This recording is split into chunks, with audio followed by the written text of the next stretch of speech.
Olá, pessoal. Espero que vocês estejam todos bem neste momento. Ao longo das últimas semanas, nós estamos trabalhando com o gênero relato, temos trabalhado tanto com o gênero relato pessoal, quanto o relato em terceira pessoa. Então, na semana, a proposta 8, vocês fizeram um relato, alguns alunos já receberam um feedback, vocês têm também aulas que discutem aquela proposta, e para essa semana, especificamente, eu vou trabalhar com vocês com a proposta 9, também o gênero relato, para a gente dar uma fechada aí no que se refere ao gênero relato. Então, vamos lá. Primeiramente, para essa proposta, eu trouxe dois textos, eu coloquei dois textos para vocês específicos, que vão falar sobre uma temática denominada medo. Nós temos medo de inúmeras coisas por inúmeras circunstâncias. Eu, por exemplo, eu tenho praticamente pavor de lesma, tá? Lesma, barata, tá? São coisas que eu tenho medo. Existem algumas pessoas que têm medo de altura, tá? Também é um tipo de medo bastante comum. Então, eu trouxe dois textos. O texto 1 é medo ou fobia, entenda a diferença. Vai falar um pouquinho sobre o que é quando o que é ter medo, né? Que é um medo normal, e o que é um medo patológico, que é denominado de fobia. E o texto 2 tem o medo do quê? No texto 2 vai falar quais são as reações físicas que normalmente uma pessoa, quando está diante do objeto em que lhe causa medo, o que acontece com o corpo dessa pessoa, com a mente dessa pessoa, quando ela está diante de uma situação que lhe causa medo. Então, vamos lá. Deixa eu sair aqui da cena. A proposta 9, então, o texto, o comando de produção e o contexto é o seguinte. Imagine que você, tá? Então, quando eu falo imagine você, já pressupõe que eu quero um relato pessoal, né? Imagine que você é um adolescente, então se imagine aí, vocês são, que tenha decidido participar de uma campanha de uma revista que vai publicar na próxima edição relatos interessantes sobre o tema. Você tem medo do quê? Então imagine aí que vocês têm uma revista aqui de Umuarama que vai fazer uma edição para falar sobre medos e convidou, e você resolveu enviar o seu texto para essa revista para um específico lugar, que vai ser uma coluna de relatos sobre medo.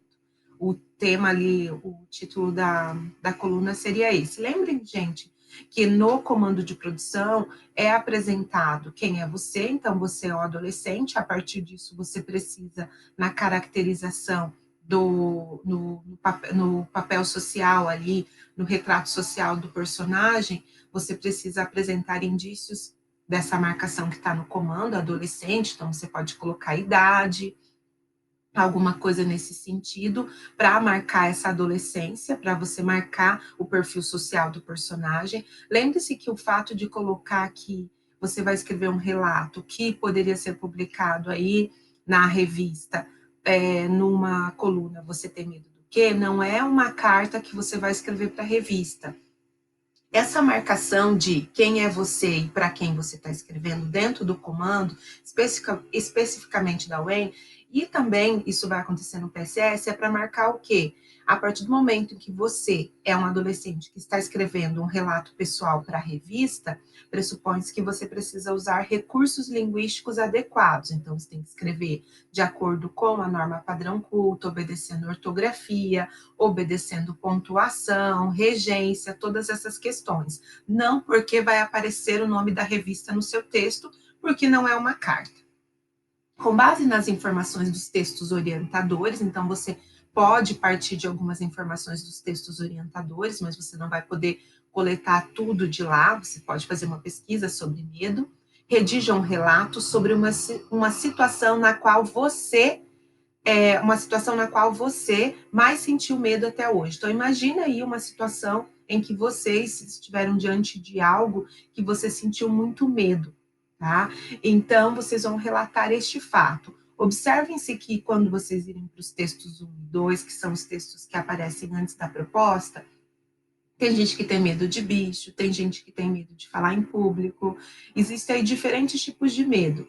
Tentem imaginar realmente do que você tem muito medo e qual foi uma situação em que você mais sentiu medo na sua vida, que de repente o seu relato vai ficar mais autoral, o seu relato vai ficar mais fora daquela previsibilidade. Ai, medo de barata, todo mundo tem. Então, tentem fugir desses lugares comuns, tentem dar uma expansão, tá? De repente, falando realmente de uma situação na qual você esteve diante. E lembrem de outra coisa, eu não vou marcar para vocês relato pessoal, eu sempre vou escrever relato. Você vai determinar que é um relato pessoal por meio das informações que estão expressas no comando. Ó. Imagine que você é um adolescente e relate uma situação em que você mais sentiu medo até hoje. Então, já sei que é um relato pessoal. Neste relato, apresente do que você tem medo, possíveis causas deste medo, quais as reações físicas ou psicológicas você sente quando está diante do fato motivador do seu medo ou do objeto, não sei do que vocês vão falar que tem medo. Seu texto deve ter no mínimo, eu coloquei no mínimo 15 a 22, mas lembrem-se que nós estamos trabalhando dentro de um formato digital, tá? Então, no formato digital, eu estou considerando, eu coloquei para vocês, considerando no mínimo 9 linhas completas e no máximo 14. Mas para eu zerar, eu tenho zerado quando vocês estão ali com menos de 7, eu já zero, tá? Por quê? Porque a professora pegou uma folha, escreveu o manuscrito para ter uma ideia de quanto de informações no manuscrito correspondia ao formulário, tá? Para que eu pudesse até orientar vocês para que vocês não escrevessem textos longos demais ou textos curtos demais e depois vocês tivessem problema quando nós retornarmos e fizermos uma transposição e também no vestibular, no PAS e no PSS, que a escrita vai ser manuscrita. Outra coisa que eu tenho observado, gente, é que vocês têm. Eu sei que, em função de ser o mecanismo internet, algumas pessoas falam, estou na internet, vou escrever de acordo com o que estou na internet. Opa, lembre-se lá das nossas primeiras aulas. Não é porque eu estou no canal, usando o canal tecnológico internet, que eu posso escrever, por exemplo, internetês. Eu não posso esquecer que essa é uma atividade de redação realizada na disciplina de produção textual do curso da escola do Alfa. Então, eu preciso que vocês lembrem-se de todo esse rigor. Além disso, o que está determinado, se fosse um relato pessoal para um amigo, que você fosse escrever num blog para um amigo, de repente você poderia usar aí essa linguagem menos padrão, cheia de gírias e até abreviações. Então, tomem bastante cuidado, porque eu tenho recebido de vocês, tá? Redações com dados ou com escrita abreviada de internet. Outro detalhe que eu gostaria que vocês prestassem bastante atenção nessa proposta específica é que eu não determinei, eu não disse, eu não estou mandando por título, então relato, você só vai colocar título se o comando mandar, e além disso, eu não estou mandando assinar, não dou nome, então nesse seu relato não vai poder aparecer nomes de pessoas, nem o seu próprio nome, e muito menos assinatura ou título, que não está sendo determinado dentro da proposta. Sempre vou tentar fazer propostas diferentes, propostas que eu peça para assinar, propostas às vezes que eu dou nomes que vocês podem utilizar ao longo do relato. Entretanto, essa específica é um relato em primeira pessoa, porque eu estou usando você, você, você. O tema é o que você mais relatar uma situação na qual você mais sentiu medo, e tem especificações do que precisa aparecer nesse relato. Não vai poder ter título, não vai poder ter assinatura e não vai poder ter nenhum tipo de nome de pessoa ao longo do relato, porque o comando não predispõe isso. Observem, além disso, a quantidade de linhas. E deixa eu ver o que mais que eu vi nos relatos que vocês escreveram para mim, que eu gostaria que vocês chamassem atenção. Para quem não lembra da estrutura básica do relato, volta lá.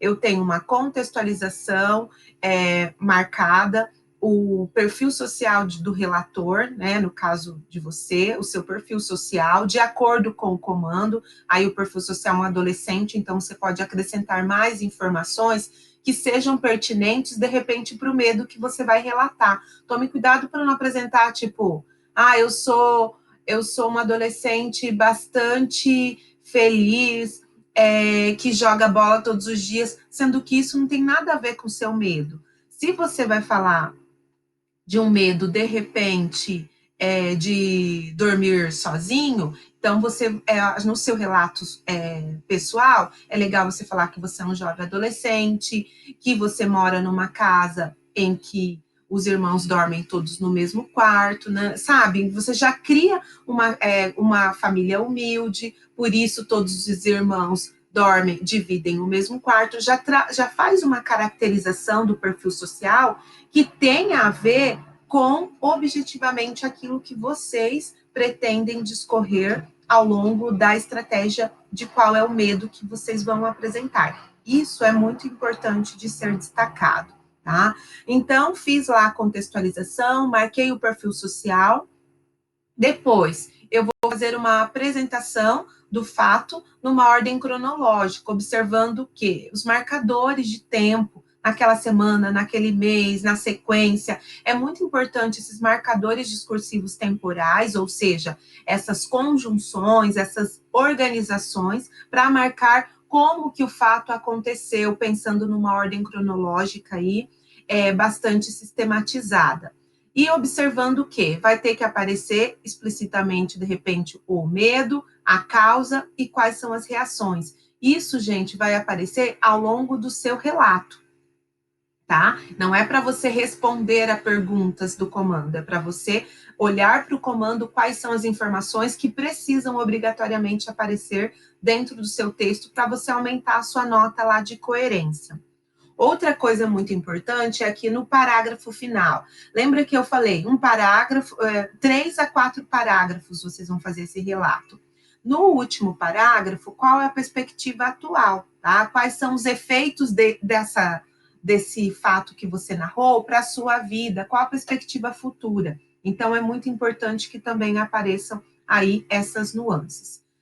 Basicamente, é essa atividade da semana. Desejo aí um bom estudo para vocês, que vocês realmente se cuidem ao longo aí desse período em que nós estamos de isolamento social, que vocês entendam que o isolamento social não significa que nós estamos soltos no mundo sem nenhuma obrigação, para que vocês façam as atividades aí de acordo com o que está sendo programado para vocês, tá?